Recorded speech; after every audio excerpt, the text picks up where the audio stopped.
بسم الله الرحمن الرحيم تبارك الذي بيده الملك وهو على كل شيء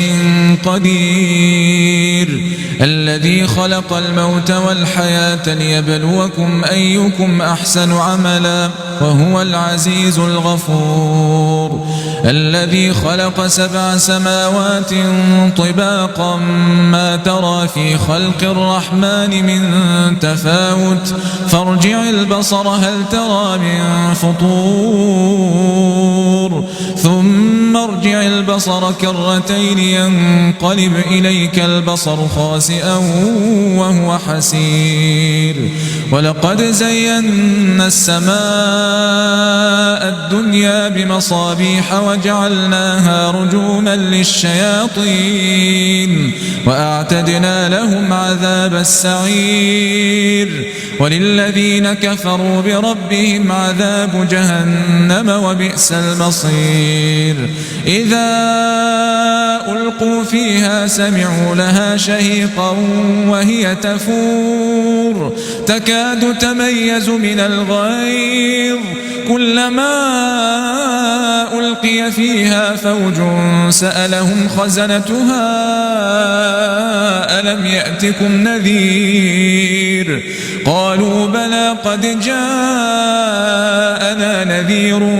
فكذبنا وقلنا ما نزل الله من شيء إن أنتم إلا في ضلال كبير وقالوا لو كنا نسمع أو نعقل ما كنا في أصحاب السعير فاعترفوا بذنبهم فسحقا لأصحاب السعير إن الذين يخشون ربهم بالغيب لهم مغفرة وأجر كبير وأسروا قولكم أو اجهروا به إنه عليم بذات الصدور ألا يعلم من خلق وهو اللطيف الخبير هو الذي جعل لكم الأرض ذلولا فامشوا في مناكبها وكلوا من رزقه وإليه النشور أأمنتم من في السماء أن يخسف بكم الأرض فإذا هي تمور أم أمنتم من في السماء أن يرسل عليكم حاصبا فستعلمون كيف نذير ولقد كذب الذين من قبلهم فكيف كان نكير أولم يروا إلى الطير فوقهم صافات ويقبضن ما يمسكهن إلا الرحمن إنه بكل شيء بصير أمن هذا الذي هو جند لكم ينصركم من دون الرحمن إن الكافرون إلا في غرور أمن هذا الذي يرزقكم إن أمسك رزقه بل لجوا في عتو ونفور أفمن يمشي مكبا على وجهه أهدى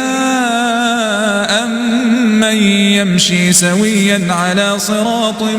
مستقيم قل هو الذي أنشأكم وجعل لكم السمع والأبصار والأفئدة قليلا ما تشكرون قل هو الذي ذرأكم في الأرض وإليه تحشرون ويقولون متى هذا الوعد إن كنتم صادقين قل إنما العلم عند الله وإنما أنا نذير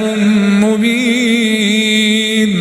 فلما رأوه زلفة سيئت وجوه الذين كفروا وقيل هذا الذي كنتم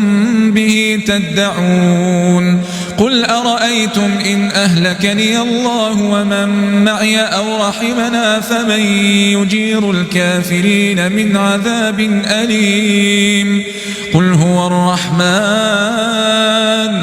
قل هو الرحمن آمنا به وعليه توكلنا فستعلمون من هو في ضلال مبين قل أرأيتم إن أصبح ماؤكم غورا فمن يأتيكم بماء